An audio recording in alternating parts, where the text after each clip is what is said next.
Welcome to the Birding for Joy podcast, a show about discovering and exploring all the ways birding and wild birds bring joy into our lives. I'm Candi Lynn Fite, your gracious host and joyful birder. If you're curious about learning more about birding for joy, grab your favorite beverage, settle on your perch, and let's get into today's episode. Hello, birdiful friends. If you've listened to the show before, welcome back. If this is your first time tuning in, I am so happy you're here. Last week during part 1, we talked about bird migration and the reasons why many species of birds migrate. Today, for part 2, we'll focus on how we can help the birds during their migration season. First, let's do a quick recap. Bird migration is the seasonal movement of birds between their nesting and breeding areas and their overwintering grounds that occurs twice a year. And the main reasons we believe birds migrate are food availability and breeding and nesting locations. Depending on the species, there are diurnal and nocturnal travelers, with most songbirds migrating at night. For those species who migrate long distances, say from North America to South America, their voyages are grueling. But even for the short to medium distance migrants, the risks are just as high. Fatalities can be caused by many hazards, such as natural causes like weather and predation, and unnatural causes like building glass collisions, car collisions, and feral cats. While millions of birds successfully make their long-distance journeys every year, sadly, we must accept that there are millions more who don't survive. As bird lovers, it's difficult to hear this, I know, but there are several ways that we can help birds during migration. We'll get to how shortly. The fall migration season isn't a whirlwind like spring migration. It's a lengthier, quieter process. Depending on the species, some head for their winter locations as early as June or July, and even as late as January. In North America, the peak of fall migration is September through October. For me, here in Southeast Texas, fall migration begins around August 15th and goes through November 30th, with many migrants overwintering here. Others may stop over for a time, rest, and refuel before they continue their journey further south. For the past couple of weeks, in the bird groups I follow on Facebook and the many posts on Instagram, there are a lot of excited birders about migration, myself included. But except for a few bird-friendly organizations, I haven't seen much about what we can do to help birds during migration. I'm curious, why aren't everyday birders talking more about how treacherous migration is for birds, and how birds need our help to ensure safe journeys? My thought is that no one really wants to hear or talk about the doom and gloom topics. Again, myself included. But if we don't address the issues, we will never reach solutions. The hard truth is, millions of birds perish annually during migration, but we can do things to help.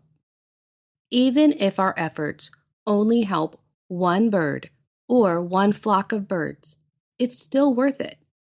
If we want to continue experiencing the joy of seeing different species move through our areas during the migration seasons, then we might consider what we can do to help make the process easier and safer for the birds that we adore.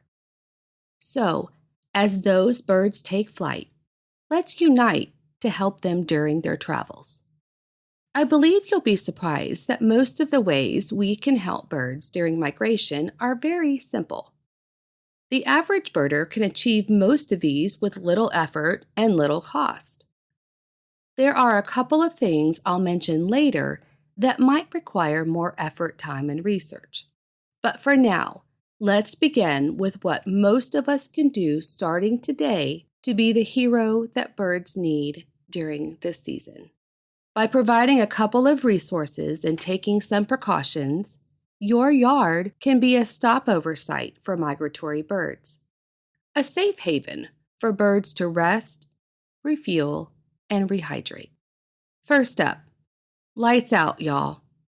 Now, while there are some diurnal migrating species such as swallows, swifts, Canada geese, and falcons, we've gathered from scientific research that many of the migratory species are nocturnal migrants. Light pollution doesn't only produce negative effects on birds, but also on many other species of wildlife. One of the easiest ways that we can help is by turning off all non-essential outdoor lighting from dusk to dawn during migration. For the nocturnal migrants, artificial lighting can confuse and disorient them, causing the birds to have dangerous or even fatal outcomes, especially when it comes to window and vehicle collisions. Think about how we feel when we're driving late at night and the driver in the oncoming car forgets to switch off their high beams. Myself, I'm blinded for several seconds before my vision recovers. Simply put, if we don't need the outdoor light, turn it off, because the survival of the birds depends on it. If exterior light is necessary, here are a few tips. Practice target lighting, such as pointing the light downward to shine on the walkway or using shields to keep the light pollution from leaking up. Use yellow-colored bulbs. You could dim the lighting, and then put exterior lighting on a timer to shut off during peak migration hours between 11 p.m. and 6 a.m. In 1993, FLAP Canada, which stands for Fatal Lights Awareness Program, spearheaded the Lights Out movement to help protect migratory birds from light pollution. By 2023, 45 cities across North America had initiated a Lights Out program. However, only 6 states have a statewide program, with another 4 states participating together in a regional initiative. Although the efforts already in place are super, we can do better. We'll talk a little bit later about how we can do more when it comes to light pollution. Now, let's talk about water, because let's face it, water is life. I'm probably preaching to the choir with this one, but all birds, migratory or resident, require fresh water to drink, bathe in, and cool their body temperatures. After a long night of traveling, birds need and appreciate a sip and dip. Natural bodies of water are super great, but artificial ponds, fountains, and bird baths offer birds the same vital resource.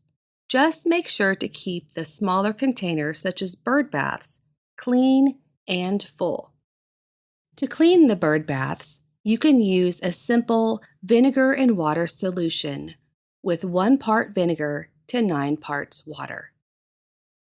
Okay, from water, let's move on to food. When a migrating bird arrives in your yard, chances are going to be it's going to be hungry, maybe even a little hangry. If you have bird feeders in your yard, make sure to refill them often. A big shout out to birders out there who also garden for the birds, providing a variety buffet of berries, seeds, fruit, nectar, nuts, and insects and larvae. And let's offer bonus points to those who have planted native plants in their specific regions. Offering a variety of native plants increases the number of insects and larvae in your yard dramatically, which the insectivores will appreciate. The more diverse your nutritional offerings, the more diverse your visiting birds will be. This might be obvious, but I'm going to mention it anyway. For there to be insects for your birds to eat, we should avoid the use of pesticides. Remember, our feathered travelers are visiting from other locations, so it's really important to clean feeders often.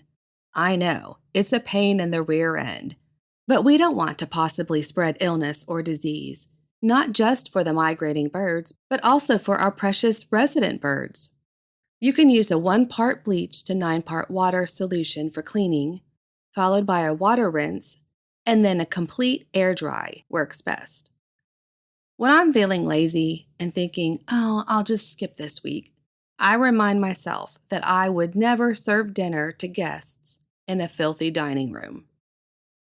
Okay, the next one is something I'm currently working on at my house: taking precautions to prevent window strikes.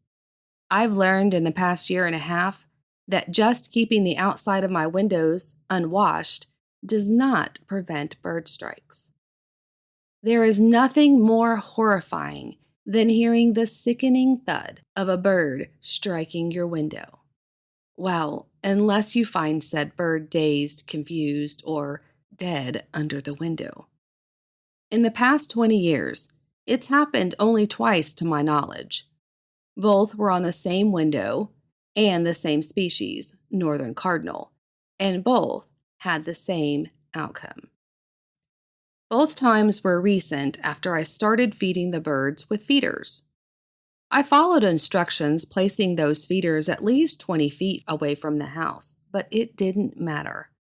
As a birder, bird window collisions are a dagger straight to the heart.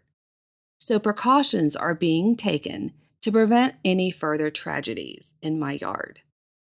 I've relocated my feeding station to one corner of the yard in a location where when the birds are coming in or flying from the area, they don't have any windows in their line of flight. Because there is a small tree about 15 foot from the targeted window, I have also added decals to the outside of the glass to break up the reflective surface.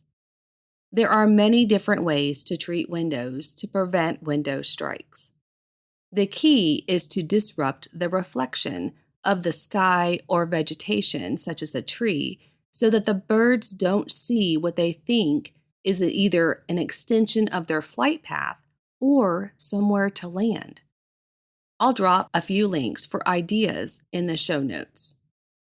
Now at night, it's also helpful to turn your lights off when not in use or close your blinds or curtains.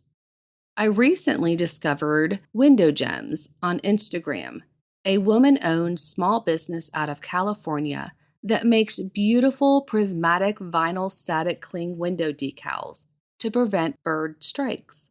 They are movable, reusable, and don't fade. You also can easily clean them. I'm happy to say I've placed my first order. I'll drop a link to their website as well in the show notes. Now, on to a little bit of a touchy subject for some folks: cats. In the United States alone, outdoor cats kill between 1.3 and 4 billion birds every single year, with an estimated 69% of those deaths attributed to feral or unowned cats.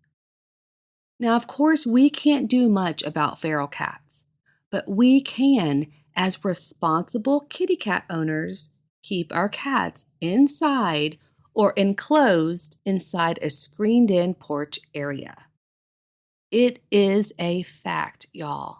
They're instinctive creatures. Even well-fed cats hunt and kill. I know from experience. I had 2 outdoor farm cats. One was a lazy, overweight male, and he never left the porch. But the other, a female, she was a lethal hunter. After a short while, I noticed that my eastern cottontail rabbits, lizards, and frog populations declining. She would even leave me presents on the back porch on a regular basis. After those 2 cats, I vowed to put up with snakes and mice and never ever have outdoor cats again. It took several years for my bunnies and other wildlife to return to my property. So to eliminate bird fatalities, let's just do our part and keep our pretty kitties inside, please. Okay, now that we have used our superpowers to tweak our yards to create bird-friendly havens, let's discuss one more thing that we can do for the birds. and that is using our voice. Advocating for birds, their habitats, safety, and conservation is one of the most powerful actions that we humans can take to help birds every day, not only during migration. Here are several ways that you can advocate for birds right now.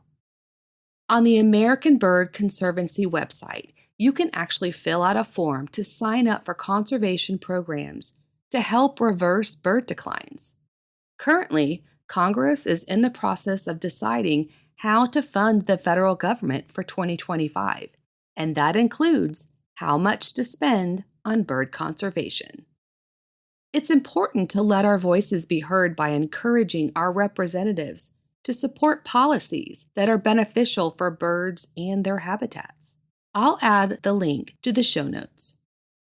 You could also initiate a Lights Out program in your hometown or city.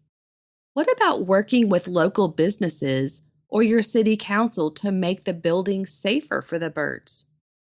You could buy, support, and advocate for shade-grown coffee companies.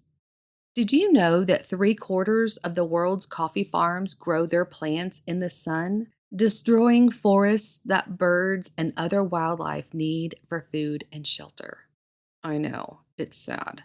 On the other hand, shade-grown coffee preserves forest canopies that help migratory birds survive during the winter. Now, if you want to help with any of these, but you're unsure of where to begin, head on over to the Audubon website and check out the article, How to Be an Effective Advocate in Less Than 5 Minutes. It gives you step-by-step instructions on how to contact lawmakers. I will link to the article in the show notes. And finally, if the subject of bird migration fascinates you, I highly recommend Rebecca Heisman's book, Flight Paths: How a Passionate and Quirky Group of Pioneering Scientists Solved the Mystery of Bird Migration. It is science, research, people, story, and history all packed into one book. Maybe I can even manage to get Rebecca on the podcast to discuss her book in the future. That would be pretty epic. Well, that about wraps up the 2-part segment on migration. I hope you were able to take away something valuable or maybe inspired to take action. Remember, when our beloved birds take to the skies, they need heroes on the ground below. I'll be back next week with a brand new episode. Until then, I wish you well and joyful birding, my friends. If you are enjoying the Birding for Joy podcast, I would greatly appreciate it if you would subscribe to the show. Subscribing and tuning in to the episodes lets the algorithm on each platform know the podcast is providing you worthwhile content. It also helps ensure the success of the show. Remember, the absolute best way to support your favorite podcast is by word of mouth. So make sure to share Birding for Joy with others who might enjoy listening. That way we continue to build a joyful birding community. As always, thank you for tuning in and stay chirpy, my friends.